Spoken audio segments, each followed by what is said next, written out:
to get by Benning. Darnell Nurse left it in the corner, gets up center.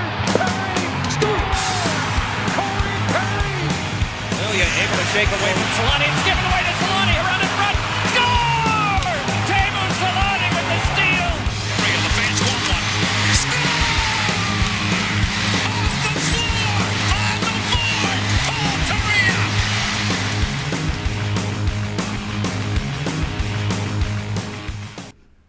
All right, we're back to recap the Anaheim Ducks series against the San Jose Sharks. A Sunday edition of the show today. No post-game show. I guess it's kind of a post-game show still. We're just a few hours late into the next morning here. But, man. It's after a game, so still I think it counts. It's after a game before the next game. So we have a long window to still be considered a post-game show. So I'll chalk it up as being a post-game show. Thank God that we don't have to do games on the first back-to-back post-game shows, because that first game was a brutal 6-0 loss to the Sharks. Not that last night's 3-1 loss was any better, but geez, it's like you string off 2 back-to-back wins. You look not great, but pretty good, and score a lot of goals, and the positives are there.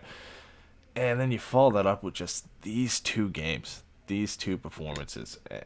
Like, you can never get too hopeful if you're a Ducks fan right now, especially. Like, you end up getting hit in the face with just, getting outscored 9-1 by the Sharks to enter your weekend. Not a fun time right now for the Ducks. That's not how you like to spend your free time, is getting outscored 9-1 over 2 games by one of the worst teams in the league. That's not fun for you? It produces great content for the show, I guess. Yeah. It's funny what you said about, like, not being glad not to have, shows on the first night of the back-to-back, because I think for me, like, as crappy as I felt last night, it was a cumulative thing, whereas Friday night it was just, that sucked. We just got worked. And last night, like, they didn't look much better, but it was more of just the totality of the back-to-back games so close, and just being like, and then, some of the news, which I know we'll get to and stuff.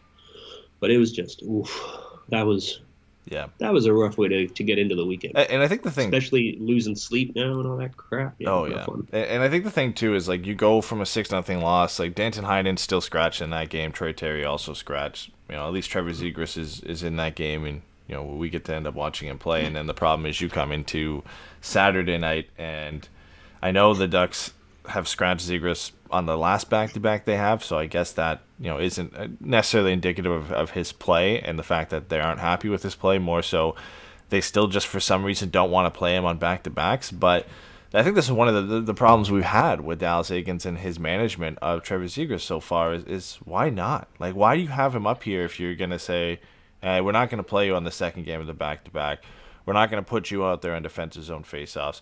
We're going to shelter your minutes a little bit. Sometimes if it's a tight game, we're going to bench you for the rest of the third period. Like, how does this benefit him at all, right? Like, I know we joked before he got called up, and people were saying, you're going to ruin his development by throwing him into this situation. And I was firmly against that, saying there's no way. Like, just if he gets up here and plays, that's better for his development than not being up here. But they found, like, the only way to come in and potentially ruin his development, and that's just playing around with his minutes and his ice time like he's a baby. Like, I get it, he's an 18-year-old kid coming in, playing his first NHL season, but the way they've managed him, it's just so weird and so awful to be like, yeah, you know what, we're not going to give you the full NHL experience, we're going to kind of taper some things back and spoon feed you it, and I just don't get it. Like, it makes no sense. Yeah, I think, the back-to-back thing is whatever. Like, it's fine. I think the benching and stuff is a bigger issue for me.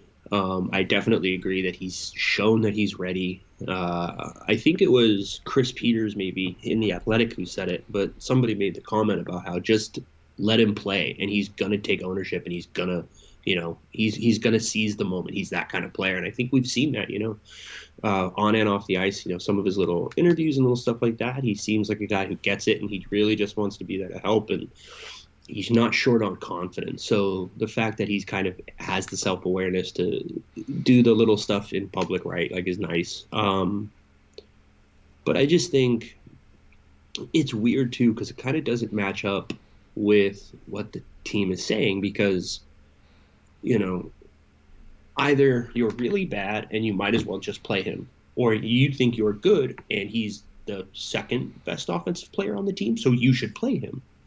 The middle that they're walking is almost just like, we're pretty good, maybe not, so we're just going to kind of, wrap them in plastic wrap and see what happens. It doesn't make a lot of sense. It also doesn't match up with what they've done with their prospects in the past.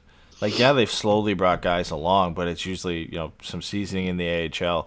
And then when you're up here, you get every opportunity to play based on your skill set. Mm-hmm. And it's like they've said, okay, well, we've got a completely different type of player here. We've got, like, a special player, and Trevor Zegras, and they're scared to mess it up. And in being scared to mess it up, they're messing it up. Like, they're just completely butchering the handling of him, in my opinion here. Like, if he's not playing well, and if he was clearly not playing well and struggling, I would completely understand it. Taking him out of some key situations, if he clearly couldn't handle the defensive side of the game, then maybe not putting him out there for defensive zone faceoffs and late in games, fine.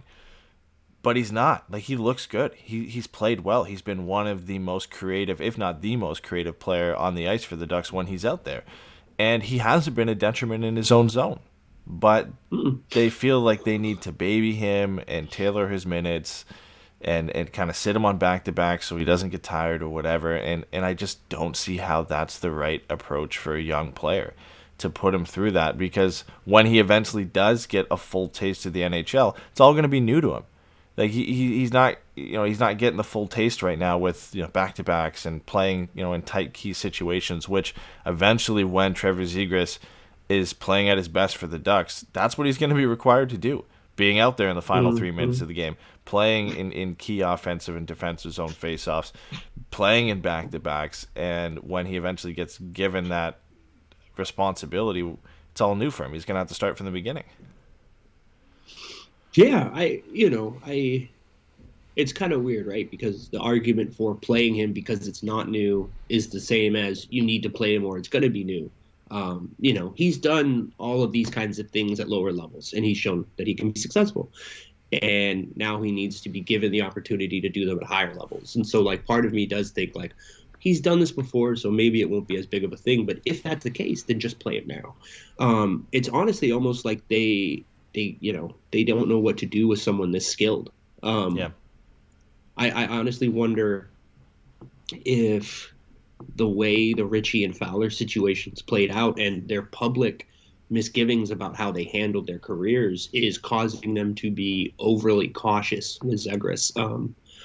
And I also wonder how, and I don't want to say this to excuse Aikens, but I wonder how much of this is Aikens and how much of this is Murray, because I know more than a few people who watch the Gulls have said this team doesn't play like those Gulls teams. And if that's the case, then either Dallas Aikens has completely changed his thing because he doesn't think what he did at the Gulls level can work at the NHL level, which is good and bad, and shows a level of, like, self-awareness, or it's Bob Murray just screwing everything up like we already kind of think he is. And so, I really wonder kind of what's going on with some of that stuff. And I think that, for me,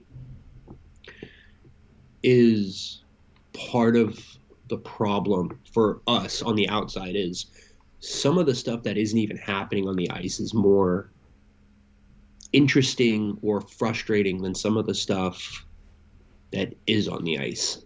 I think at this point in the season, we all are really aware of what this team is, and we understand they're really not going to be in a lot of games unless somebody gets hot or the goalies are good. But just the way that they're doing things off the ice makes the on-ice situation harder to deal with, I think. Yeah, and I think in terms of handling Zegras, obviously a lot of it is on Dallas Aikens, but, Bob Murray is been criticized for a lot of things lately for good reason. I think he's kind of escaped this handling of Trevor Zegras because it's directly, obviously, the coach's kind of decision of when and where to play him. But if Bob Murray really had an issue with how Dallas Eakins was using Trevor Zegras, he would make it known, and it would likely be changed. I obviously don't know the inner workings of their relationship, but obviously Bob Murray has some significant control over how some players are used and when they're put into the lineup. You would have think, he's just came out in the Athletic article recently and kind of vouched his support for Dallas Eakins, has loved everything that he's doing. Obviously, it's not like a situation where he's going to come out and say he doesn't like it if he hadn't liked what he was doing right now. But I think this handling of Zegras, as much as it is Dallas Eakins' fault, I think Bob Murray has to get lumped into that discussion as well, because he's clearly happy with the way they're handling Trevor Zegras, his ice time and his deployment and everything like that. Otherwise, I think he'd be back down in San Diego, or there would have been a significant change to how he was being used, because for a second there, we saw the first few games where we were getting kind of upset how he was used. And then I think for the next 3 or 4 games, he was playing a lot of minutes. I think one night he played over 20 minutes, and things started seemingly going in the right direction. Then we started regressing back into this, benching him for tough games and tight games and, hampering his minutes. And it just kind of started coming back to what we had issues with, right? And Trevor Zegras wasn't the only player scratched last night either. And interestingly enough, I think it was you in our group chat for the podcast a couple of days ago were saying how it's almost time for Sam Steele to sit out for one of these games, and he ends up getting scratched last night for Danton Heinen to come back in. And I think out of everything, the Zegras one is what it is. I don't think they're scratching him because of his play. I think it's more the back-to-back thing and the approach they're taking with him. Yeah, absolutely. In Sam Steele's case, I think it was a healthy scratch in the sense that, you haven't been playing great lately. We need to see more from you offensively. We're taking you out of the lineup, and, you can get another shot here. Maybe it's on Tuesday against Colorado or further down the road. And I think he needs that kick in the pants because, defensively, I think he's been good. His duties as a centerman, I think he's been a lot more impressive than I thought he would be. He's, I think, operating at around 56% in the faceoff dot right now, which when he was coming to the NHL, I thought would be an issue. But as his play in terms of driving play as a center and his ability to generate offense right now, I think it's severely lacking. And I never thought I would be sitting here say this about Sam Steele. I would have expected it to be the complete opposite, that, he's driving play and getting things done offensively, but, on the defensive side of the game, he's struggling. And those are where the issues lie. But we're talking about the complete opposite now, that he can't generate offense. And, he scored a couple nights ago, but it was fairly lucky. It goes off his foot and then off his stick and into the back of the net. And outside of that, he really hasn't generated much, which for me has been probably one of the most disappointing parts of this season, because I felt like Sam Steele was ahead of the curve when you look at guys like Isaac Lindstrom and Max Jones and Maxime Comtois to begin the year. And outside of maybe Troy Terry, he's been the most disappointing one this year. And I think you could make an argument that maybe he's even been more disappointing than Troy Terry has, because at least the underlying numbers are there for Terry. Yeah, it's weird. I think, you were talking about his face-off numbers, and we were talking about this the other day, that his face-off numbers are really good right now. And, I am not someone who, discounts face-offs. I think it matters. I think it's an important skill set to have. I understand that, analytically we can show that over the course of a season that maybe it's not as impactful as we would like to believe or certain people would like us to believe. But I don't think having someone who can get you the puck in an instant is bad, which is what a faceoff is. But that being said, if what he brings right now is fresh legs and a faceoff, then he's Nate Thompson. And he needs to be more than that. And if he's not more than that, he either needs to be sent down to see if he can become something more than that, or, I don't know. But I think at this point, the fact that Sam Steele and Nate Thompson are functionally the same player is an issue. I don't mind, Grant or Rowney or whatever being on that fourth line as a wing, because they have that face-off ability. And so, if you have Grant, Rowney, and Backus, you've got literally 3 guys that can take a face-off. You've got 1 righty, 2 lefties, all that kind of crap. But if you're 23 and you were a first-round pick, and this team is looking for people to shore up its forward depth and to become a little bit more than they are. I think for me, I had always hoped he would just kind of be Rico. That was my hope. Is like if he's Henrique, we nailed it. 40 to 50 point second line center, can score around 20 goals. Like that's what I thought he would be. Yeah, like a high end third line or a low end second line kind of guy. But I mean, hell, I remember an interview with Merrick, and Merrick said, he thinks his ceiling is high-end second-line center. And, I had certainly tempered my expectations a little bit from that, but, excuse me. But, yeah, it doesn't seem like that's where he's at right now, and it's hard to know what it is because Aikens and him seem to get along great in San Diego, and he was an important part of those San Diego teams. So it's hard to know what the deal with Sam Steele is right now.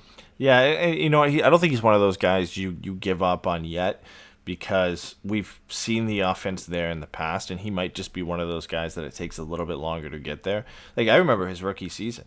I loved him in his rookie season. 11 points in 22 games. I thought he looked good. He was playing well offensively, and then it was just kind of the defensive side of the thing that he needed to work on. I feel like his focus over the last couple of years has been really to shore up that side of his game and make sure that part of his game is NHL ready and consistent. And now for him, it's just getting back to what made him a first-round pick to begin with, and that was the offensive flair and his playmaking ability and his sneaky goal-scoring ability that he had and his shiftiness. And we haven't seen that in a couple of years from Sam Steele, but he's definitely not a guy that I'm ready to give up on yet, because I think out of all the Ducks prospects in terms of potential, I still think he has a fairly high ceiling. It's just the floor might not be as high as some of the other guys we're talking about here. And the thing for me is Max Jones scored the only goal for the Ducks over this Sharks series. It was a really good individual effort to get to a loose puck and score.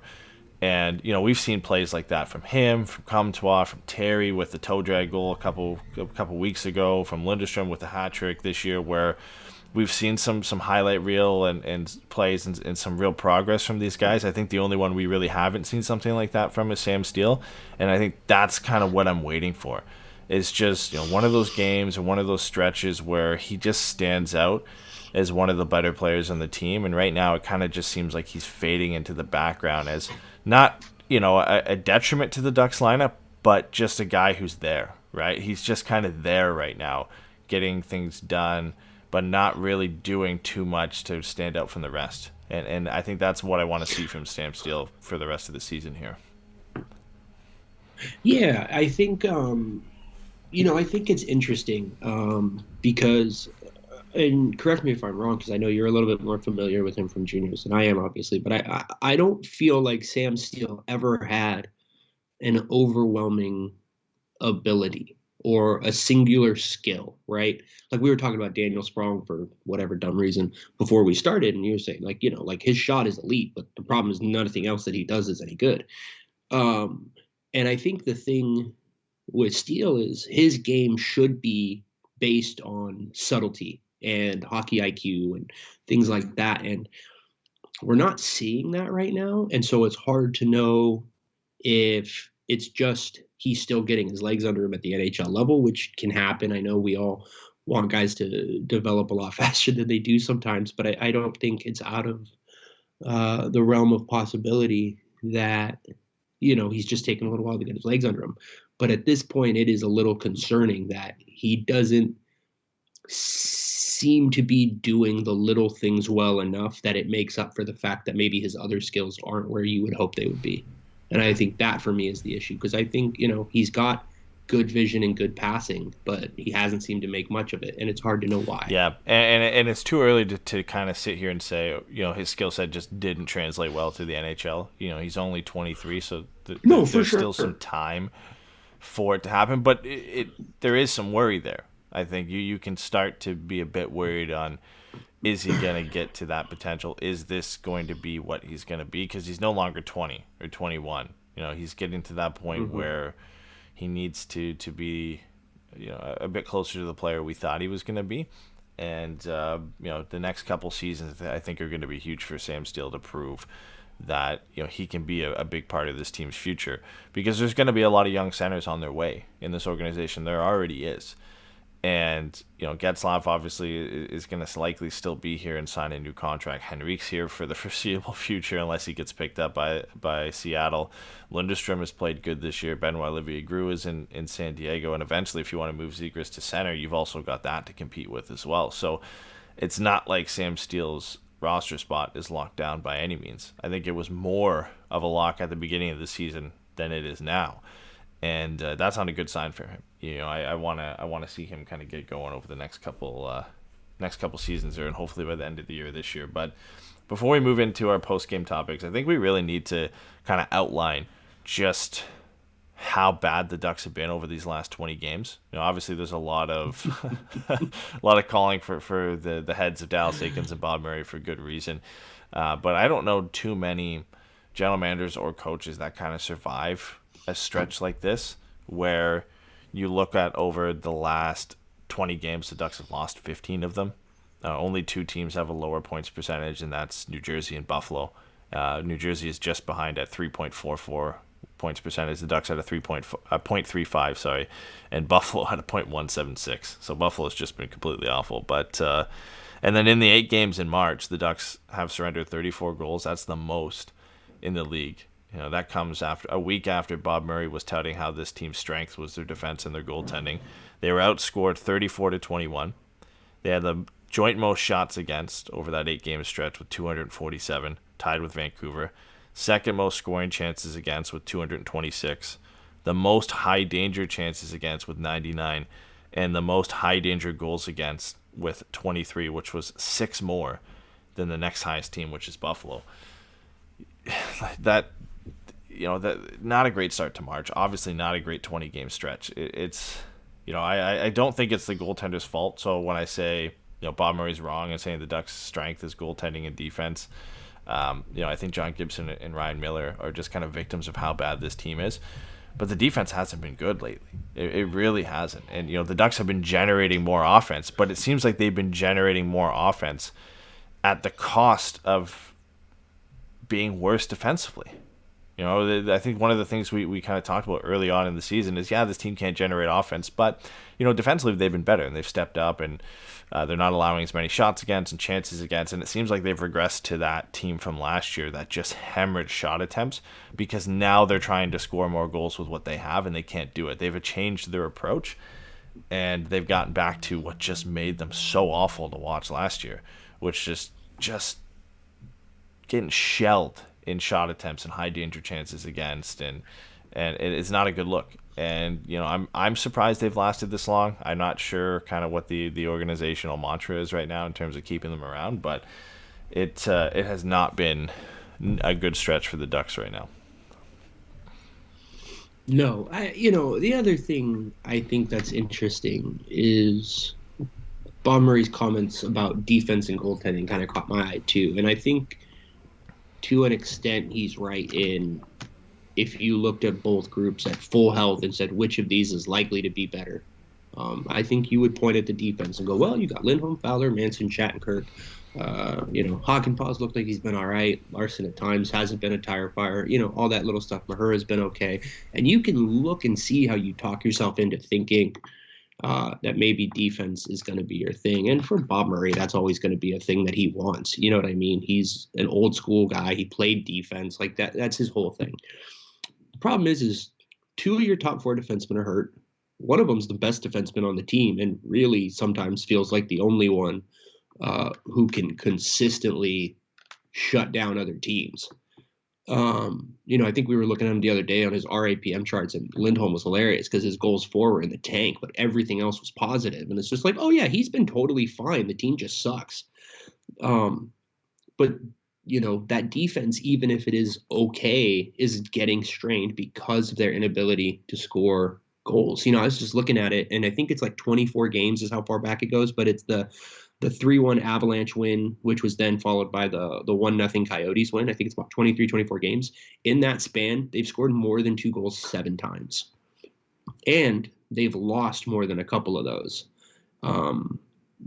This team is just fundamentally unable to score goals, and it is causing them lots of issue, and it is eliminating any chance that they have of capitalizing on the margins. So, it's a weird thing. I think there's so much going on that's not great. But I think there's so much going on that's bad that it's hard at times to tell what exactly is going on that's worse. You know what I mean? Does that make sense? It's hard to kind of pinpoint and say it's just because of this. Yeah, exactly. And like the Steele thing, like we talked about a little bit, you definitely would have liked to see more, but I mean, at this point, his spot's been taken by Lundstrom. And so, the team's top three centers at this point have to be Lundstrom, Getzlaf, and Rico. And that's a lot of questions about Sam Steele. But if that's the case, then why is Sam Steele being the one who's being kept at center when Lundstrom is getting moved to the wing on Friday night? It just doesn't make sense. So, I mean, and you could also argue, I know Trevor Zegras is kind of a center and a winger as well, but the Ducks have also shifted Zegras to the wing for the start of his NHL career here, when in the past we've seen them routinely keep prospects at center if they think they can be centers. We talked about that a lot before Trevor Zegras ended up making his debut with the Ducks, that when you look at Rickard Rakell, Lundstrom's first 9-game stint, William Karlsson, all those guys played center when they came up. Same with Sam Steele and obviously Isaac Lundstrom now as well. But now you've got kind of this logjam where, Henrique's moved to the wing for a bit at times. Sam Steele last year moved to the wing. Lundstrom's now been moved to the wing at times to kind of accommodate all these centers. With Grant out, I think that opens up some more possibilities for the Ducks, where we've seen Sam Steele as a fourth-line center this year. I don't think that's the best spot for him. But if you want to play all these guys at center, you've only got 4 spots to do it, right? And this is where we talk about the logjam of players right now, where some of these guys have to get moved out at some point and to make room for players and get consistent playing time and consistent spots. And I think that's why these seasons, this one and next year, are so important for a lot of these guys. Is you're winning your spot in the lineup at this point. You're competing with a lot of guys. There's a lot of guys coming in behind you too in San Diego that are going to be trying to take a roster spot as well. And you've got to earn your spot here. And I think Sam Steele's one of those guys that should be feeling the pressure right now to earn that spot. And I just mentioned injuries as well. Lindholm's still out. Manson's out. Derek Grant was out with an upper body injury. And then we got the news that Carter Rowney had surgery for a meniscus injury that he's out for the next 4 to 6 months. I feel like what's coming next here is another comment from Bob Murray about how the injuries have made this team worse than they should have been this year, where I know there was a brief mention of it in the last article that we kind of referenced here, that he was talking about how his Hampus Lindholm and Josh Manson have barely been in the lineup, and they're always out injured for the last couple seasons, and he always has to deal with injuries. But you feel like it's coming, right? Because it's been an excuse we've heard for the last couple of years that injuries have really hurt this team and taken them down from what they should have been, which I don't agree with, but it just feels like it's coming from Bob Murray, right? We've got all these guys kind of injured and out of the lineup right now. Key guys in Bob Murray's eyes when you look at Rowney and Grant and obviously Lindholm and Manson. It feels like in the next comment from Bob Murray is going to be some mention and some justifying of how these injuries have hurt us. Yeah, and I think any team losing a player of Lindholm's quality is going to take a step back. And when you lose a player of Lindholm's quality and you lose a player of Manson's quality, then you're going to have issues. But they've still got Fowler and they've still got Schattenkirk. And both of those guys aren't spring chickens. Fowler makes the most of any defenseman on the team. At a certain point, those guys have to step up. And I know, it felt a little bit like Schattenkirk has started to turn it around a little bit. But that's mostly been offense. I don't know that he's been all that great at all on defense. And Cam Fowler, as much as I've said he's been playing well this year, he hasn't played on his own to a level where you're like, well, it's okay that we don't have Lindholm right now. Let's not rush him back, or let's not rush, Manson back. It doesn't feel like there is the level of depth at the very top of this that there should be if you look at the salary cap. And I think that's the frustrating part in a lot of ways.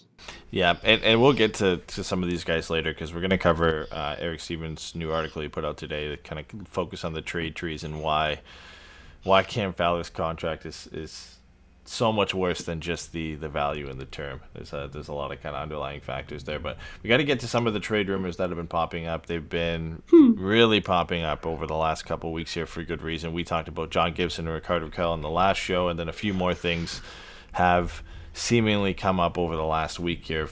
First one I want to get to is Elliot Friedman apparently on Saturday Night Headlines on Sportsnet last night made a brief mention, and I'll play the clip here, that Troy Terry could be available for the Ducks. And just finally, one young player might be up for a change of scenery here, Troy Terry in Anaheim. I'm starting to hear some conversation about him and whether or not he might go somewhere else to get a change from the Ducks. And just finally, that's it. That's the whole clip. Now, so when I saw this, I just saw somebody tweet out that Elliot Friedman said that Troy Terry is being shopped or available. The problem I have here is it's a very short clip, and it's a very short comment saying one player to basically keep an eye on here that could need a change of scenery is Troy Terry. No speculation on saying that the Ducks are shopping him or that he's looking for a trade or that teams are inquiring about him. Just simply making the point that a player who could use a change of scenery is Troy Terry. I think you could make the argument for a lot of the players on the Ducks: Ricardo Rakell, Jakob Silfverberg, Adam Henrique. The list goes on here as players who could benefit from a change of scenery than being around the dumpster fire that is the Anaheim Ducks right now.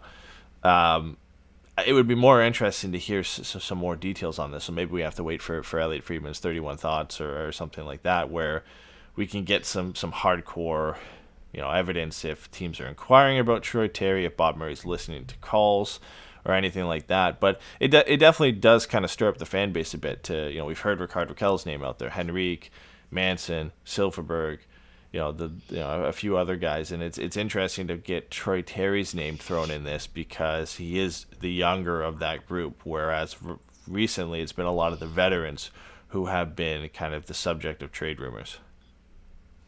Yeah, and I think it's important with Troy Terry to kind of look at the whole picture, right? First and foremost, I think it's important. This is the other side of all that wonderful press the Ducks got for Troy Terry during the Olympics, when he did his own little TJ Oshie impersonation on all the shootouts and things like that. Like, this is the other side of what comes with getting a semi-high profile prospect on your team. We've seen to a much more heightened degree the kind of attention that Zegras and Drysdale have generated, and obviously you get it when you watch him play. But Troy Terry had a stint in this. He had his moment in the sun a couple of years ago, and so it's been about him getting to that potential. Secondly, we heard from Bob Murray the other day that this team isn't good enough. It's not what he thought it was going to be, and he's listening, just period listening. In the article you mentioned earlier that Eric Stevens wrote this morning, he said that he has talked to sources inside and that they aren't shopping him. So I think if we put all of this together, what you're looking at is a young player on a decent contract, on a good contract. He doesn't even make 1.5. You know what I mean? That is notable, has a little bit of press, and maybe teams are like, well, he did all right and he made the team, and we've seen flashes, and maybe teams are thinking by bringing him in, they can get the most out of him. Bob Murray is certainly listening to calls on everybody, but Troy Terry probably isn't the guy that he's shopping. I think that paints a picture of what the situation we're looking at is, and I think the problem is that Troy Terry has become a semi-divisive figure for the most baffling reasons in Anaheim. And as one of the prospects, and as we said, I think me and you said it a week or two ago, him and Steele have been the biggest disappointments this year. The other three have really done a good job, and we've been really happy with where they've been at. So I just think it's a totality of a situation where a lot of teams could talk themselves into, and rightfully so, taking a chance on Trevor Zegras, dumbass, on Troy Terry. And so I just think, like you said, he didn't say they're shopping him, but we know that everybody's listening on everybody. Nobody really is safe at this point, except for, a handful of guys. And we'll get into that later, like you said. But I think, like, exactly, again, like you said, like I just think it's a little bit of an overreaction and a misinterpretation of what Friedman said there to say that the Ducks are shopping him and that they're looking to move him, because that's just not what anybody has said. And that doesn't seem to be, there's no reason for that to be the case. Now, I don't think Troy Terry is good enough that you can't trade him, in a vacuum. I don't think there's any reason to say he's untouchable. If you can get somebody, okay, fine. If you think that player could come in and be more impact right away, that's fine. Is that the best way to go about the process right now, given where the Ducks are? Probably not. But Troy Terry isn't untouchable. Yeah. I think that's the thing for me too. Is he's definitely not untouchable. But I think the key point here is that you only trade him if you're getting something of near same value in return. A couple guys that have been mentioned that the Ducks are revisiting. Kasperi Kapanen is one of those guys that they missed out on getting him from the Leafs. He goes to Pittsburgh. He's having a pretty decent season, all things considered, with the Penguins. Primarily, his focus on that team is just scoring goals. That's what he's there to be, as a goal scoring winger. And if it was a deal, I'm not sure the Penguins would even be interested. Wait, time out. You're saying Troy Terry's a goal scorer? No, Kasperi Kapanen. Oh, okay. Sorry. And if the deal was something surrounding Troy Terry going to the Penguins and getting Kasperi Kapanen in return, that's something I would be okay with. I'm sure the Ducks would probably have to add to that or something, or who knows, because of the cap hit difference, right? But those are the deals I'd be okay moving Troy Terry. Like you said, I don't think he's untouchable. But if you're going to move him, you have to make sure what you're getting in return is still, the same value here. I don't think you really need to go out and get picks for a player like Troy Terry. If you're doing a straight hockey trade, which we know Bob Murray loves, I think that's what you can kind of explore with Troy Terry. But he's not a guy you would need to be actively shopping, which I think is the key point here. Is these rumors are out there because Bob Murray is listening on a lot of players, and there would be interest in Troy Terry based on his contract and what he's done this season and the flashes of brilliance that he has, and his his impact on the game defensively is pretty good. He's a pretty good defensive winger, and the offense has been there. And I think there'll be a lot of teams that'll look at that and say, maybe if we bring him here and put him in this situation, we can unlock that potential and give him a shot. So it makes sense to me that there are teams calling for him for sure. I think when you look at Steele and Jones and and Terry and those kind of guys outside of Maxime Comtois, I think the most interest would be in a guy like Troy Terry, because I think there is some signs there that the potential could be there offensively, and everything else he's done this year has been positive. I think he's had a positive impact on that lineup. So teams who are up against the cap, I think he's a perfect addition for a third line for that team, and maybe he squeaks his way onto the second power play. Or you can put him with a player, if it was Pittsburgh, like Evgeny Malkin, and really unlock that offensive potential. So I can definitely see the interest there. But for the Ducks, you have to be getting something of equal value in return right now. Otherwise, it doesn't make a lot of sense to move him out. Yeah, no, and I think at this point, what you have to be looking at with him is, because frankly, I was surprised that his defensive numbers were as good as they were. Underlying defensive numbers were as good as they were. I think CJ tweeted out his evolving hockey player card, and he was like 78th percentile, I think, in defense, and his offense was terrible. But he's a young player, and defense translates a little bit better than offense, I think, just because so much of offense is luck driven. But I think the thing that's interesting is now kind of what you're looking at with Troy Terry is where does he fall on that spectrum between Rickard Rakell and Jacob Silfverberg? Because to me, that's the two kinds of players that you have when you're looking at top six wingers, right? You're looking at a guy who's an offensive player who can make plays for others, finish on his own, and then you've got a guy like Jacob Silfverberg who has a good shot, he can finish, but more than anything, what he's going to do is he's going to play really good hockey, and he's going to allow you to put him out there in tough matchups. And I think the question at this point now is where is Troy Terry going to fall on that? And if he's going to fall closer to Silfverberg, and Anaheim thinks that they have enough guys that can fill that role and they need to look for goal scorers, that's fine. If they think he's going to be Rickard Rakell and they want to maximize the return, that's fine. I don't, somebody said it in the chat, it feels very silly to give up on Troy Terry and Sam Steele so early unless you know something that everybody else doesn't. But, nobody has looked super great this year consistently, except for, maybe Max Comtois. Even then, his defense sucks, which is fine because he's scoring goals. But you know what I mean? There's nobody on this team that's been great that you should say, well, they're doing super well, so all these other guys are not pulling their weight. So, like we said, I don't think trading Troy Terry is in a vacuum a bad idea, but I think given the context, it feels short-sighted. And I'm not sure why you would trade him for Kasperi Kapanen when he could be a Kasperi Kapanen type player. And so I just, you know what I mean? I don't know why you would take on that extra money for the same guy. It doesn't make sense. You're making a trade to make a trade at that point. If you were to trade Troy Terry for a player like Kasperi Kapanen and potentially have to give up more assets to get Kapanen, who's arguably a better player, and I don't even arguably, he is a better player right now than Troy Terry is, at least offensively when you look at the point totals he's produced this year.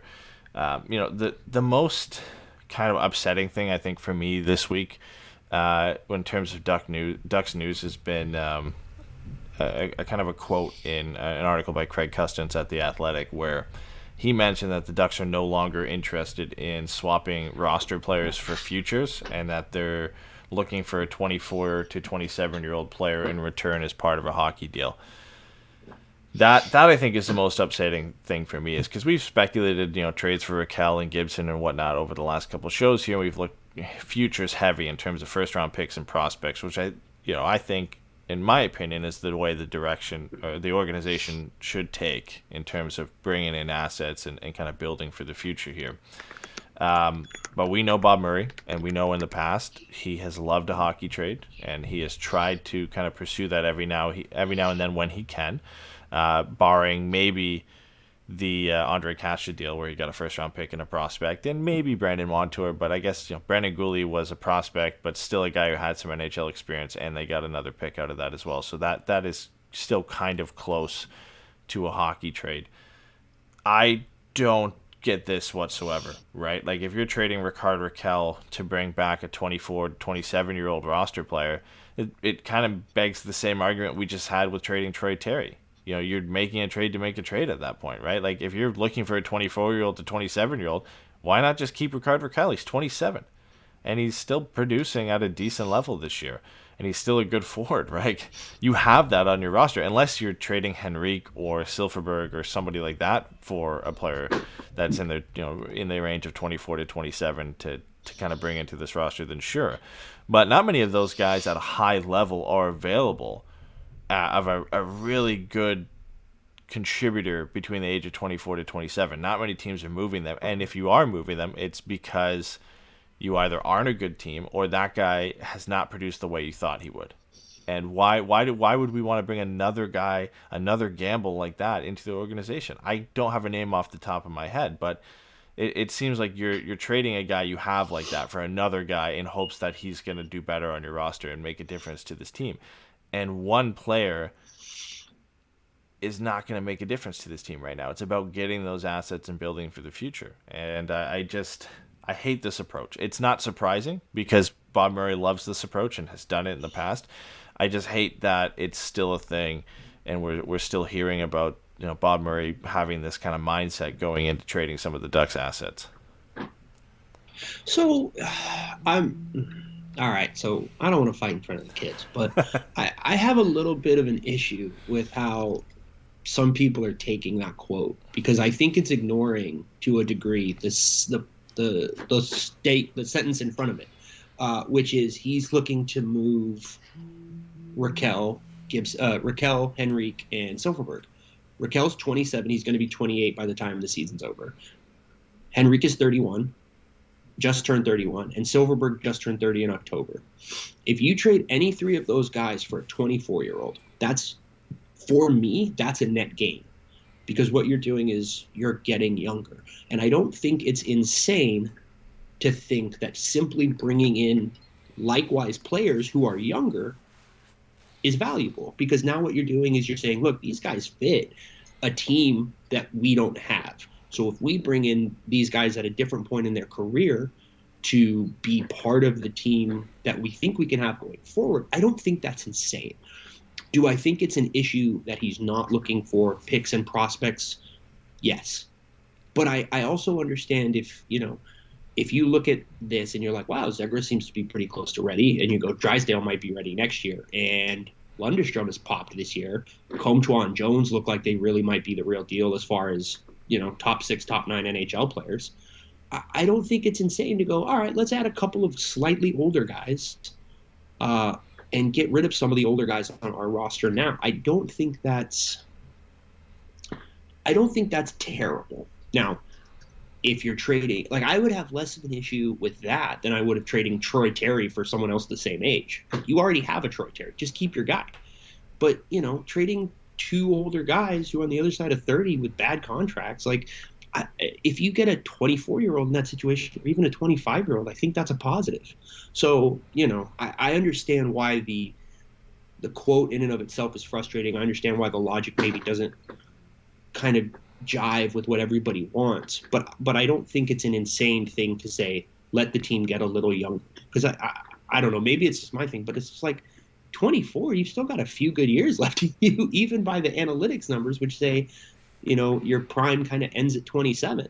So, if you bring in guys that can be competitive and useful players for the next 4 years, and they don't end, sorry guys, I'm fighting with my dog right now. And they don't hit 30 by the time that 4-year window is up, I think that's a positive. That's huge. Yeah, I think for me, and the reason I'm upset with this comment is the way I'm taking it, or the way I'm assuming is it means players like Rickard Rakell are then getting traded for a player between 24 and 27, and then it takes me back to that whole Troy Terry argument where you already have a Rickard Rakell. Why go out and try and get a player, again, bringing up Kasperi Kapanen's name just because it's relevant in the moment here. Would you trade Rickard Rakell for Kasperi Kapanen? I don't necessarily think I would, because but I don't think Kasperi Kapanen is as good as right. Rickard. But if that's the type of hockey deal we're looking at here, where it is a player like Rickard Rakell who you're trading for a hockey trade, then that makes no sense to me, and that's what I hate. If you're exploring a hockey trade with Danton Heinen or Derek Grant or Adam Henrique or whatever, then fine, because I think that's going to be a lesser deal. But I don't think you move the most valuable pieces you have for a player between 24 and 27. I don't think you move Rickard Rakell for another player, another roster player. I think for him, the value is so high right now that you go out and you seek the futures. And then if you want to do hockey trades, if you want to go get Jake Virtanen and it takes Danton Heinen, sure. I'm not going to be upset by that. As much as I think Danton Heinen's a lot better of a player, it's not the end of the world. Danton Heinen isn't significantly making this team better, where they're all of a sudden going to turn into a playoff team if he's in or out of the lineup. And the same goes for Jake Virtanen. If you want to take that swing and hope that Virtanen can come in this lineup and get somewhat close to what the Canucks expected of him when they drafted him 6 overall, take that risk. I don't care. If that's the hockey trade you want to make, you were going to get a 3rd-round pick for Heinen to begin with, and instead you want to go for Virtanen, fine. Fine, take it. A guy between 24 and 27 who needs a change of scenery, I'm fine with that. For me, it's the big pieces. If you're going to seek that type of return for the Rakells, the Gibsons, the Lindholms, or whatever, that's where I think I have a problem in terms of what you're bringing in. And sure, it's situational. It depends on what player it is. If it was a Connor Garland, for example, then maybe the conversation changed. But those types of players who are high-end producers between the age of 24 and 27 are usually not available. And the ones you are getting are guys that are struggling or need a change of scenery. And that's the problem I have of kind of moving guys like Rakell and some of the high-value players we have for anything but futures. So, all right, I will concede that point, that the version of Rakell that is 24 years old right now is very rarely available, and trading Rakell for that player likely, unless it's purely a money thing, likely isn't possible or isn't going to happen. And I completely understand that. And I also completely understand your point about It's good to maximize the assets you have to get the type of futures. But I just think if you said it'll cost you a third round pick, and we're going to put Rickard Rakell in a time machine, and he's going to come out on the other end as the same guy at 24 years old. I mean, Rickard at 27, we're talking about, well, maybe it might be worth keeping him because of how he's able to produce and how he's able to fit with different kinds of players. Like, do you see what I'm saying? Like, to go from 29 or 28 to 24 is huge. Yep. It's definitely not maximizing, the return on him, but I don't think it's an unforgivable trade. That is my point. I understand why people are upset with some of the logic. Everything you said makes perfect sense to me, specifically about, those kinds of players not being available, so it's probably going to cost you another asset. But I just think there is a level with which that quote is being treated as this is a sin, and, we have to get our pitchforks and our torches and run these guys out of Anaheim. Yeah. Like, there are plenty of reasons to get mad at Bob Murray. Trying to get younger shouldn't be it. Just shouldn't be one of the reasons we're mad about. Yeah. And like you said, the context is incredibly important there. But I do think there is somewhat of a lack of a holistic view that we're taking at times. Yeah. And it's a little frustrating. I think there's too much to interpret with that quote, right? Is which players is he seeking to move for, a roster player between the age of 24 and 27, and then in turn, eventually, what players is he looking to get in return, right? That's the big question. Am I completely against moving Rickard Rakell for a younger player between the age of 24 and 27? No. It depends on who it is, right? There are plenty of players out there who I'd say, okay, that makes sense. And if the Ducks were getting another asset with that, whether it's, a lesser pick or another prospect to go along with that, then maybe that's a deal that works out. It all depends on kind of what that player is. So yeah, I don't think it's, I agree with you in the sense that it's not a reason to kind of get the pitchforks out and run to Bob Murray and be like, why are you pursuing another hockey trade? Because it does depend on what player you're getting in return. It's just the past history of some of these hockey trades and the players that he's kind of sought after, and some of them is kind of what's got a lot of people scared. All right, let's move on to this trade tier article because we wanted to get to that. We're nearing an hour here, so we'll go through the tiers, talk a bit about the players and kind of how they fit in that tier, and see if we think anybody else should be kind of moved around here. So, off the top of your head, if you had to pick untouchable players on this team, how many would you say there are, and who would they be? I have just completely untouchable. Like, no way. If they bring up in any trade scenario whatsoever, it's not happening. Probably 3.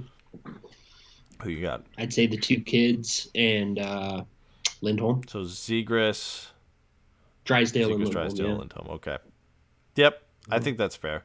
I think for... It hurts not to put Gibby in there. Yeah.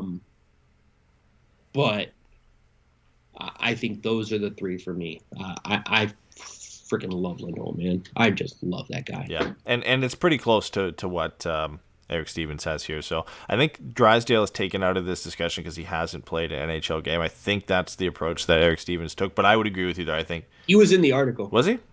He was up there with, he was in there with Okay, Zegras. nice. Now, that might have been an edit or something after that you saw it, but I did see that because I was looking at your list that you put up for us. Okay, perfect. When I read the Because article. I would agree with But that. I would think Zegras and Drysdale, to some extent are untouchable. It would take a ridiculous, like you would have to be, getting somebody like a Jack Eichel or something in return, a very, very good young player to even a roster player to go along with that, to even consider moving one of these guys. When you look at the state of the team and these are your top 2 young prospects and 2 of the top prospects in the NHL as well.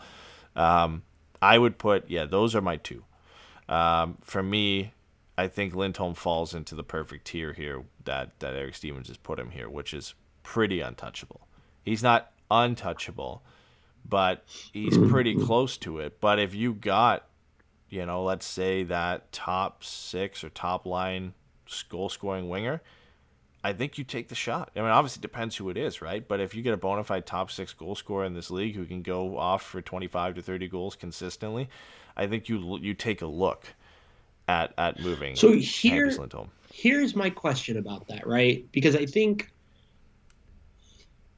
Because when you start trading for prospects or younger players, I think when you trade, there should be a level of need that needs to be taken into account. If you look at the Anaheim pipeline, you've got Perreault, you've got Colangelo. Those are guys who, and Braden Tracy, who we can look at and say, there's a chance these guys can develop into goal scorers. Who in Anaheim's pipeline right now do we think has even a shot at being Hampus Lindholm? Anything close, like defensively, maybe Henry Thrun. I mean, yeah. Maybe Henry Thrun, but that's a long shot. Like Henry Thrun's ceiling right now is a top 4 defenseman. That's my thing, is I would be uncomfortable trading Lindholm for a goal scorer. Like, I would rather trade for Bowen Byram than for... That's what I was about to say. I was about to say, would you trade Hampus Lindholm for Bowen Byram? Obviously, I'm sure the Ducks would have to add a little bit more to that, but... Oh, screw that. If I'm trading Lindholm and I'm taking Byram, you're giving me something else. I'm sorry. No, that's stupid. Because if you put Lindholm and Makar together, Lindholm's better than Devin Taves, and look how great they've looked together with Devin Taves. Like, no. You're giving me something. Screw that.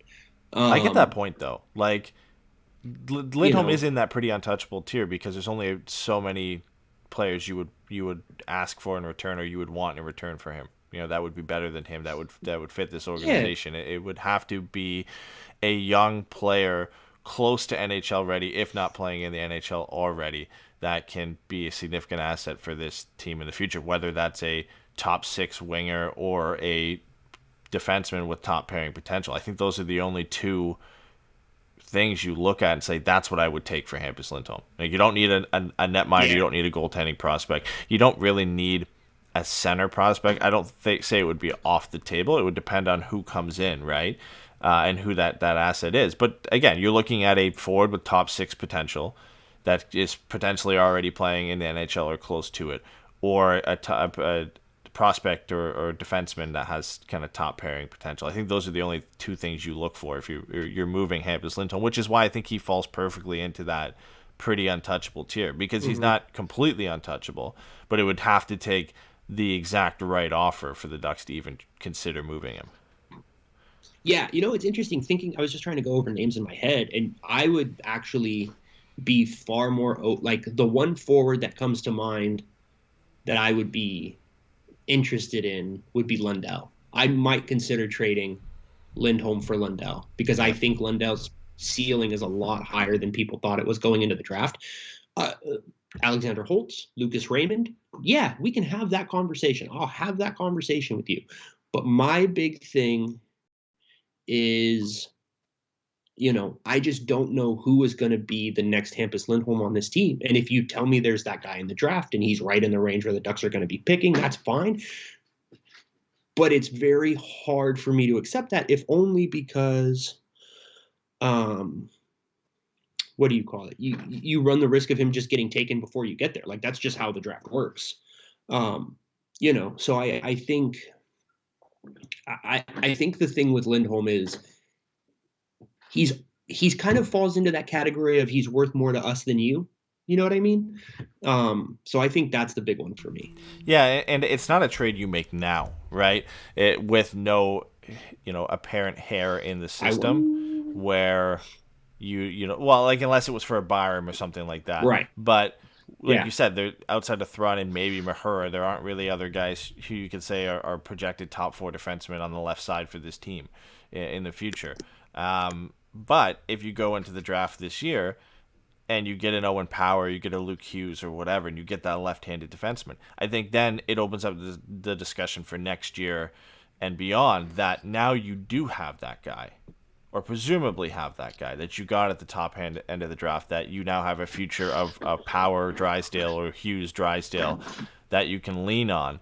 And you've got some of your younger guys coming up in the system that can fill out the 3, 4, 5, 6 spot on defense.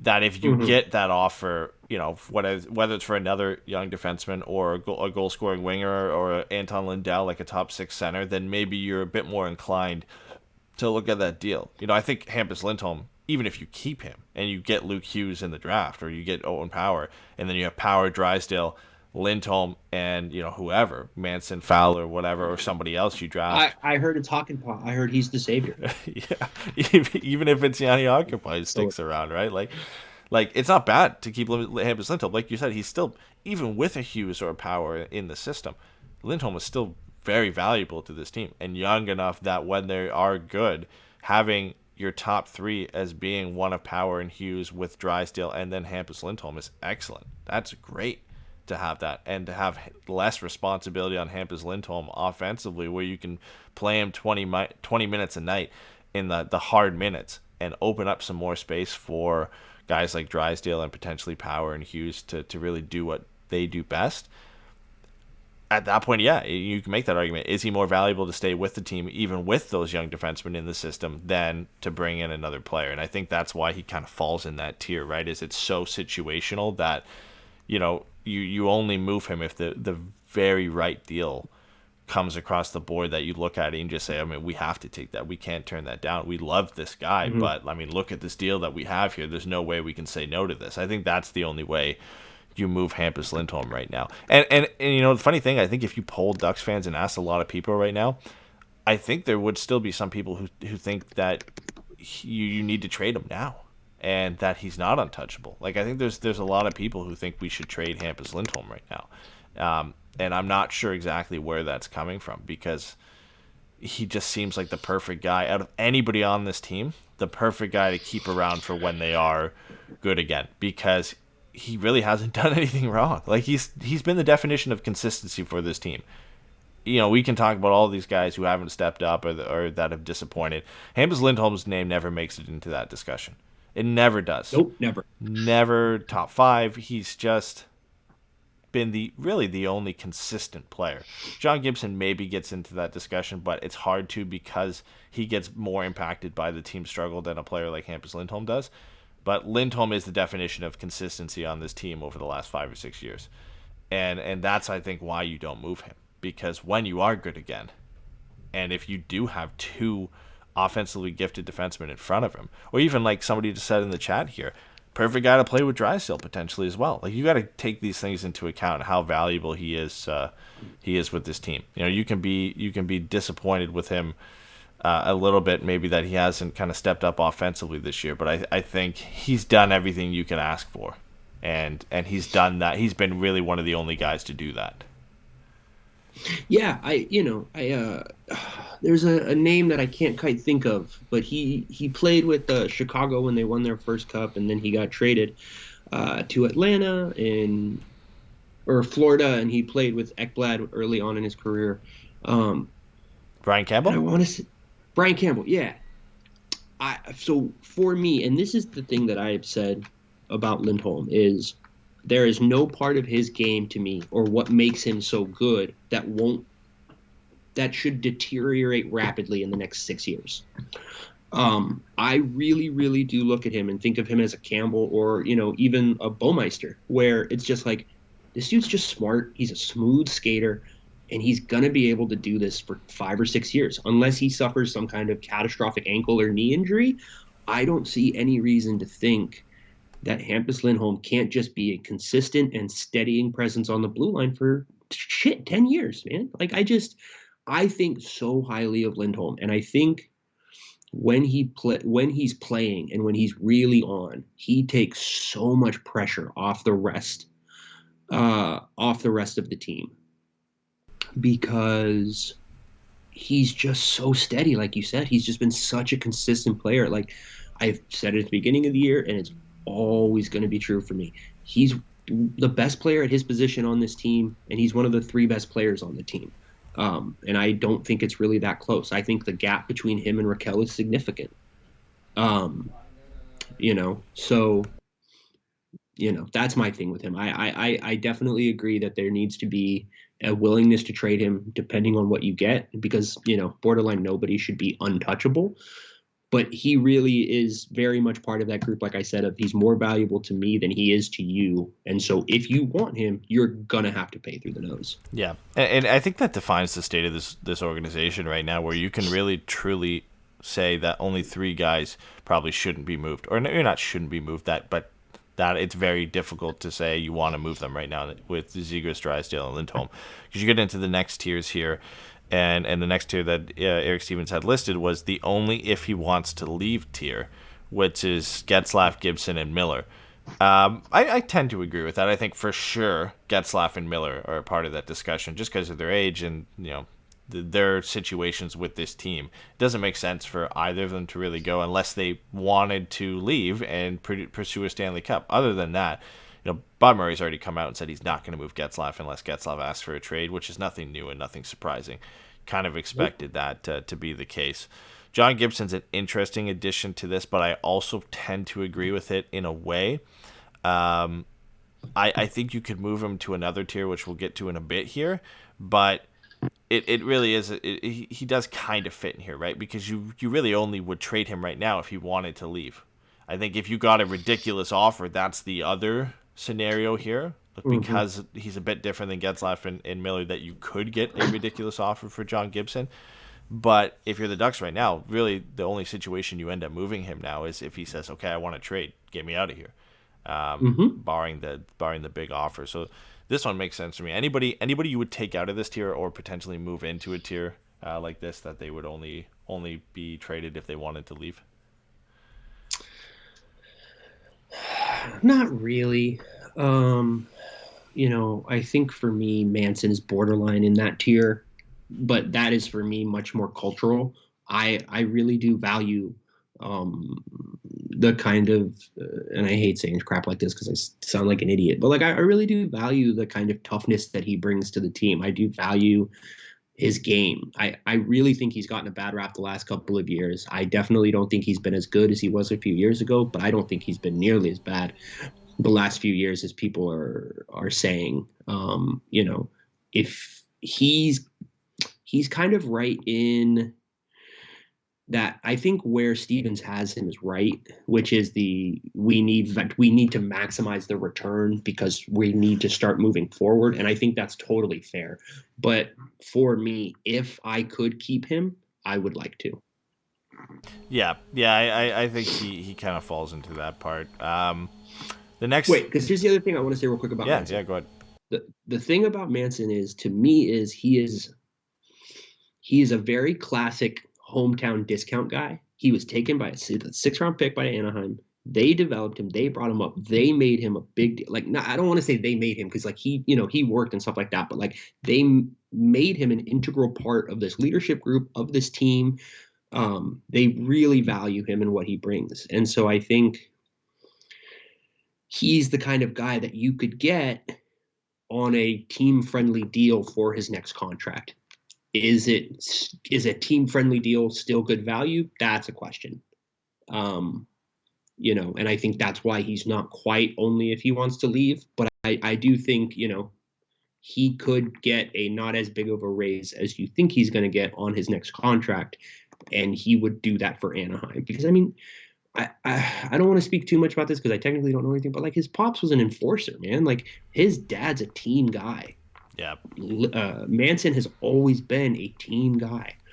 That stuff's really important to him. You can tell it was ingrained in him from an early age, the way, just the way that he plays the game. It really bothered me last night. I don't mind being bad, but I hate getting pushed around. And they looked like crap last night. Just the last 2 nights, Anaheim has been pushed around so much. And it's just look, if you're going to get outskated, that's fine, but you can't get beat like this. You can't get embarrassed physically like this in public. You got to get some of these guys out of the blue paint. You got to take some of these hits. Curtis Gabriel took a big run at Larson, and Delorier made him pay for it. But even then, he had made more than a few of those earlier before that fight even happened. And I don't like watching a team get taken advantage of. And it's been really hard for me. And Manson is one of the guys for me that he's going to prevent that. Or maybe not prevent it, but definitely make people pay for it. You know what I mean? I really will never forget watching Giordano go knee to knee on Cam Fowler, and Manson just found him, and he was like, "No, this is happening," and then he beat the shit out of him, and it was genuinely one of the highlights of my fandom this last few years because I hate Mark Giordano. But that's the kind of stuff that, especially on a rebuilding team with a young guy, maybe you don't need a Delorier if you have a guy like Manson who can actually do those things while also being a legitimate NHL player. So He's a- I didn't. It was a little bit of a tangent. No, but he's also one of those guys kind of similar to Lindholm that you could see have a future in this team when they're good again, right? And if Lindholm doesn't play with Drysdale, like a second pairing of Lindholm and Manson would be pretty nice for the Ducks to have to throw out behind Drysdale and whoever the Ducks have with Drysdale at that point.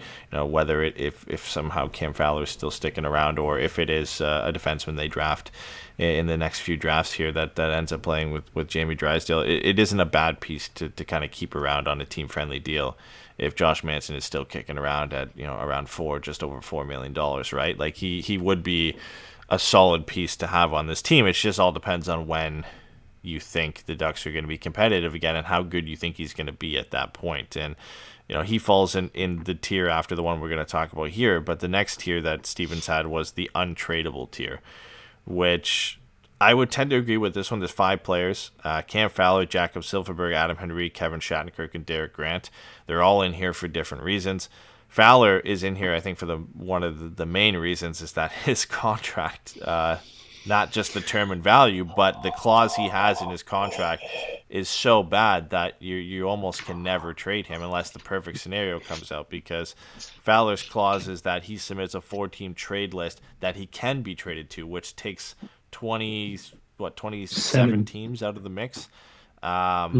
Well, 26 and 27 next year. So yeah. Yeah, I would imagine, you know, you never know. I know Detroit's really bad, but I would imagine Detroit is one of those teams because he's from the area.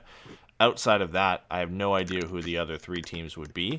And even if Detroit is on that list, but it just makes it so difficult to trade him because not only does he not have a great contract and he hasn't really lived up to the potential that you expected of him, the term isn't great. It takes him to an age where you're like, I don't know if I want this guy that much around. And then, yeah, you only can negotiate with 4 teams. And if all 4 of them say, hell no, we don't want Cam Fowler, you're keeping him. You're stuck with him. And that's why, you know, he easily makes this list. He's at the top of this untradable list for me. Adam Henrique and Jakob Silfverberg are just behind, and we've seen that with Henrique already this year, that put on waivers, they tried trading him, it didn't work, nobody wanted to take him. I think the only way you do trade him right now is if you retain salary, and I think Silfverberg falls into that exact same kind of situation there, is maybe he has a bit more value than Adam Henrique, but not by a significant margin, and it's the same scenario where you're likely retaining salary to get him out the door at that point. Kevin Schattenkirk, as much as he's looked actually better over the last couple of games, it's the same thing. You know, the age, the 2 years left at 3.9, which is a little bit more than I think teams are willing to comfortably take him on for. You could probably find suitors for him, just like you could probably find suitors for Henrique and Silfverberg, but it comes at a reduced retained salary hit at that Sorry, point. guys. Your dog does not like Kevin Schattenkirk, clearly. He's a very smart dog. But yeah, I mean, there's no question that those 4 guys are on there for a reason. And then Derek Grant just kind of makes it on there for the fact that he's not good, and you would have to take him on for another 3 years. The salary doesn't really matter with Derek Grant. It's just, do I really want to pay this guy $1.5 million or whatever? I think that's what Derek Grant makes, and he's not. Yeah, 1.5. And he's not good, all right? Like, for Derek Grant's case, that's why he's there. For the other guys, it's because, you know, they're not as good as their contract states, and their contract has put them in such a situation that they're just unmovable at this point. Yeah, I love hearing other people talk to me about why Cam Fowler is that contract sucks. That's my love language, man. That was good stuff. That was a good way to start a Sunday. So here's my question for you. Like, who do you think is more valuable between, or less, not valuable, because that gets contract and age and stuff anyway. Who's a better player, Henrique or Silfverberg? I would go Jakob Silfverberg. I don't think it's necessarily a lot better than Adam Henrique, but I think, you know, when Silfverberg isn't scoring, I still think he's a positive impact on this lineup. Not to say Adam Henrique isn't, because I think there is still some instances where he does have a value outside of his offensive play, but I just think Silfverberg is a bit more of a valuable asset. Yeah, I agree.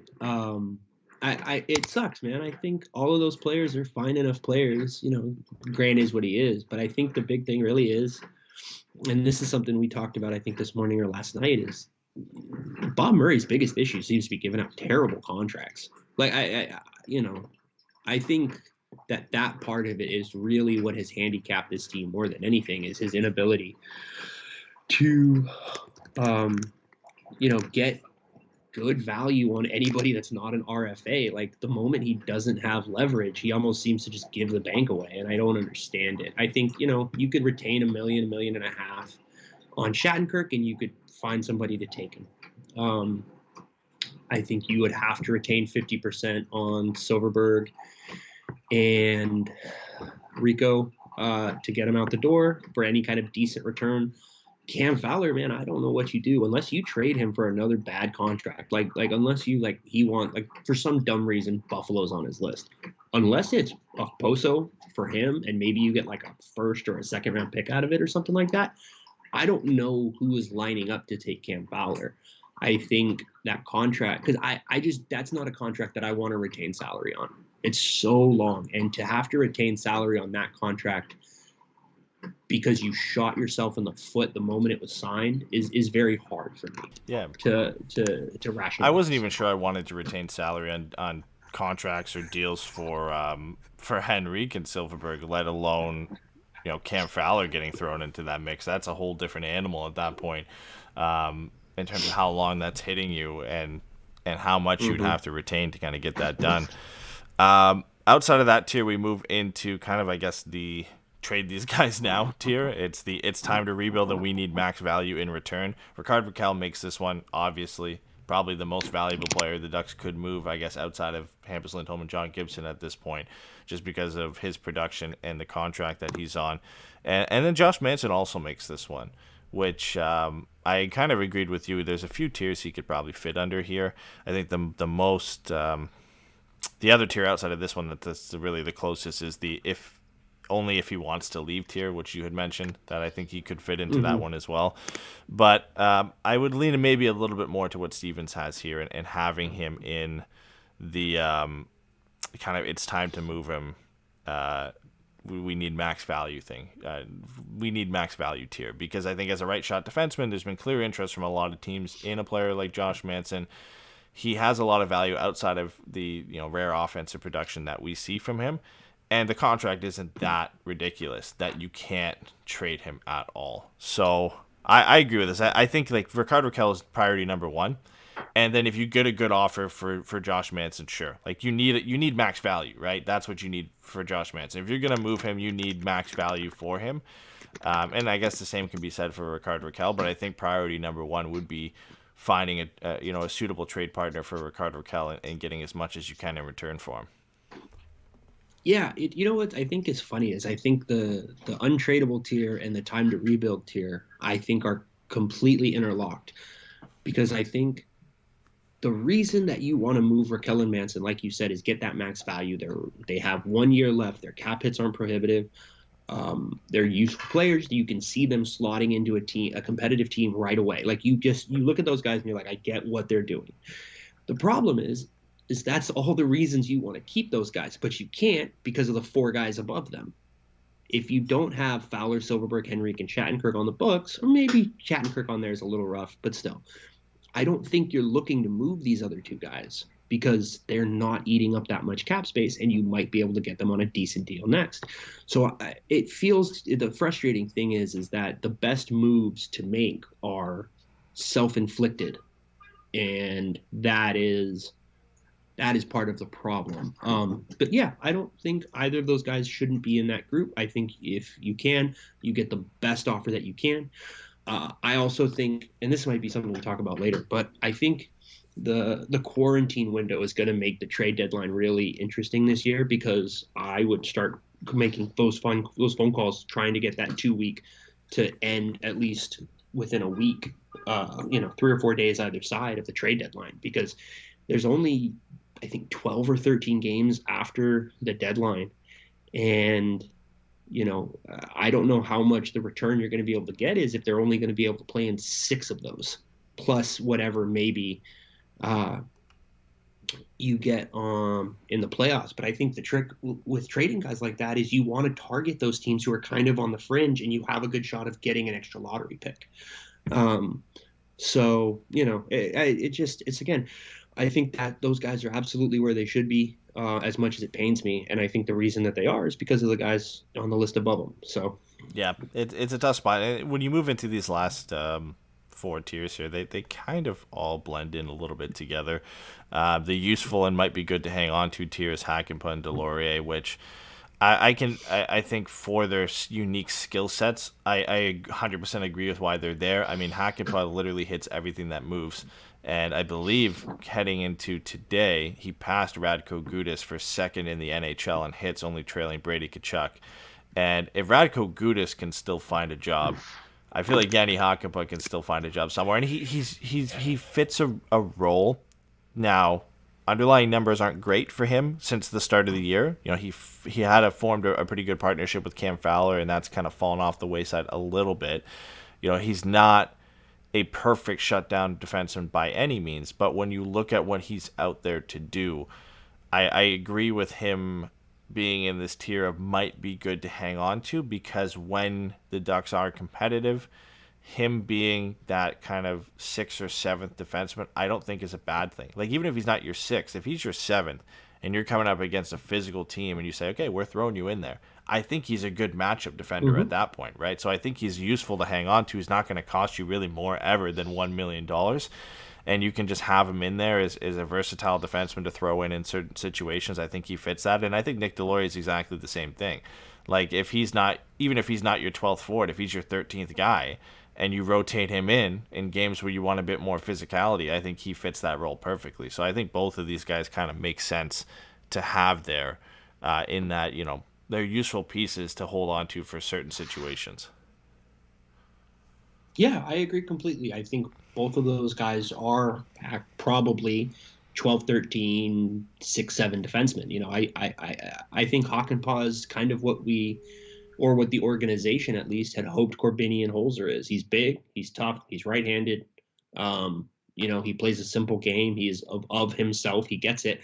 I don't think that's a bad player to hold on to at all. If you can get a 4th round pick for him, maybe you take that shot. But I don't know that it's worth it. You know, either way. And the same with Delorier. You know, if someone wants to give you a pick for it, that's fine. But I don't think Delorier's like, I don't think either of those guys are the reason this team is bad, despite what Twitter might kind of think is the popular narrative. Yeah. You know, I just don't think either of them are a problem, and I don't think either of them are a solution. So I think if you think you can get good value, great. If not, there's no problem with keeping them. They're not going to be expensive to keep. Delorier is already locked up for another year. So, you know, I think those guys are just, they're more useful to us than they are to you. And there's really no reason to move them unless we get a stupid trade out of it. Like what you'd be getting in return for these guys wouldn't be worth just keeping them around. Like, you're getting a 6th round pick or something for these guys. You might as well just have them in the organization at that point. All right, so these next 2 tiers, we're almost wrapped up here, but these next 2 tiers are where all the kids really fall into. So we've got There Is Promise, and we want to see where this goes tier, and the Don't Give Up Just Yet Unless We Get Proven Talent tier. So for the first one, where it's promised, we want to see where it goes. That's Maxime Comtois, Max Jones, and Isaac Lindstrom. And for the Don't Give Up Yet Unless We Get Proven Talent, it's Troy Terry, Sam Steele, and Josh Mahura. Again, these are fairly similar. It's slightly different wording, but it's fairly the same thing. Like, these are all 6 guys that there's some promise there. They might be good. If you got a good offer, you'd maybe be willing to move them, but you're not actively seeking them. I think Comtois easily fits into that. There's promise. We want to see what we have. He's the kind of the mold for that. I would almost potentially move him up into a, there really is no other tier he fits into, but like, you're not going to trade this guy right now type tier. Max Jones, I like that because, again, similar to what we just talked about in terms of, there's a fit for him in the lineup. I think he's a unique prospect, and we don't have too many guys that like him outside of maybe Sam Colangelo, who the Ducks just drafted, that there's a reason to keep him around and see what you got. And Isaac Lindstrom as well. I mean, obviously the offense has come this year in spurts, but that's what we were waiting for from him, was to see that offensive flair come in at the NHL level, and we've seen that. So I think all 3 of these guys kind of fit into that tier well. I think the only guy I'd move up there is Josh Mahura. I think he should go into that This Is Promise, we want to see where it goes tier, because he's only played a handful of games, and every time he's come up, he's looked good offensively. Most defensemen who come into this Ducks lineup right now are going to struggle on the defensive end just because of how this team is set up. But I think he probably should, for me, jump up from that, unless we get proven talent tier, to a more of we're going to hold on to this guy and wait and see what we got. Because I don't think he's been given the real opportunity to succeed yet like some of these other guys have gotten. Yeah, no, I think that's all right. I think, I definitely think the three that are singled out as almost keep at all costs, Comtois, Jones, and Lundestrom, I think is dead on. Like we said, I don't think there's any reason to give up on Terry or Steele yet. There's still enough there, especially I think. I don't know. I mean, that's curious. But I just think there's enough there with all three of those guys, Mahura included, to think that, this could, especially right now, like, what are you going to do? Move him out for another guy the exact same age who was a letdown at his last place? Yeah. Like, I just don't know, that a Yuri Sakac for Devontae Smith-Pelly trade right now is going to be worth it. So, yeah, I think, I'm not really in a rush to get rid of any of those three guys unless somebody's willing to give you, like, I don't know, a late first or a high second, which just isn't going to happen. Yeah. So, Yeah, I don't know that you're going to get much. I think they all fall into that tier of there's promise and you want to see more from them. Just some of them fit it a little bit more in the sense that you're not going to trade them right now. Like Maxime Comtois at the top of that list is like you're not really going to move him. Whereas like maybe Troy Terry and Sam Steele are a little bit more likely to be moved, but you're really not actively seeking because there's some promise there. There's still some potential that could be fulfilled because of how young they are, and you're just waiting for that development to happen where if you got a great offer, then you'd probably consider moving them, but you aren't looking to trade them. And Brett just said, like, we never win the change of scenery trades anyway, so maybe it's not the best the best option to explore. But this last tier here, to kind of wrap things up, is my favorite because it's just the what's left, basically. It's the see if we can get anything back for them tier. And it's Danton Heinen, Ben Hutton, Jacob Larson, Carter Rowney, Sonny Milano, and Brendan Gooley. The only real one I have an issue with is Brendan Gooley, because I think, because of the injuries, he hasn't gotten a full shot to prove anything. Like, I would almost slide him up into the same tier as Josh Mahura and some of the other kids and say, I want to see a little bit more from him at the NHL level before I tell him to get lost and see whatever we can get for him. But most of the other guys, I guess I agree with. Like, I think Danton Heinen's getting the short end of the stick here, but it almost seems like his time is up in Anaheim just because the organization doesn't like him. So at this point, you kind of see what you can get from him. And then Sonny Milano, a little bit harsh here because I think he's just been limited because there's too many players in front of him that the Ducks have a bit more faith in and want to give some more shots to, that he doesn't make it in here. So if he's not going to play, I still think you can get more from him rather than just playing him in the AHL and not giving him a chance. So I see why he fits here. I think, for me, the only guy I really have an issue with him being on that list is Brendan Gooley because I think it's too soon to move on from him. See, that's funny. The only two guys I have an issue with is Milano and Heinen. I think we've seen enough from both of them to think that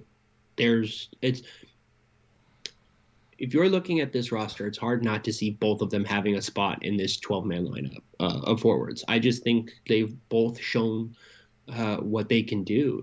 I honestly wonder if it wouldn't be best to play them together. Milano's got that kind of offensive upside. Heinen has really been a good defensive and utility knife type player. I mean, those two with Sam Steele, like, I don't know that that's not a great third line as far as kind of what the Ducks have right now. You know what I mean? I'm not saying, that's the third line that's going to get you to become a contender, but I think if you look at all things considered, you could do a lot worse than that line. But as far as Gooley, he's got a handful of skills that you're like, I wouldn't want to give up on him unless we had to, but at the same time, like, I don't know how many guys like that you can have in there, and if you trade Larson and Hutton, that's fine, but I think Gooley gets you more, and I think Gooley and Mahura are the same player in a lot of ways, and it seems that Mahura has shown a little bit more at the NHL level than Gooley has, so. Yeah, I think if you got a good enough return, then I'm not against moving him. And I guess it's the same for everybody on that last tier there, where, like, if you got something and it wasn't, like, just you're giving away for free. Like if you're actually getting a legitimate asset for some of these guys, then I'm fine with that. I don't think there's anybody in there that you really have to dump a contract off, and you're just taking whatever you can to dump the contract. Like Ben Hutton doesn't make a lot, but if somebody's willing to give you something for him, I think you take it just to get something for him, right? He's not really providing any value to the team, and I think the same could be said for some of those guys. But let's wrap it here because we're pushing past an hour and a half here. I'm surprised with how many people turned out here. Really appreciate you guys coming out to the live stream on a Sunday. Definitely. I know it was a bit of a shift from the regular post game show, but we love everybody who got a chance to come out live and join us for today's show. We'll be back Tuesday after the Avalanche game. Ducks are on the road to take on the Colorado Avalanche with Nathan MacKinnon in the lineup this time. Obviously, the last 2 games we played against Colorado, there was no MacKinnon, no Makar. MacKinnon will be back, and potentially Mikhail Makar, so it'll be a completely different matchup this time. But we got Colorado Tuesday, Arizona on Thursday, and Arizona again on Saturday, where we have shows set up for all 3 of those games. So we'll be back pretty often for the podcast this week. Again, we appreciate you guys all coming out, and we will see you Tuesday after the Colorado Avalanche game. Take care, guys. Bye, everybody. Thanks again.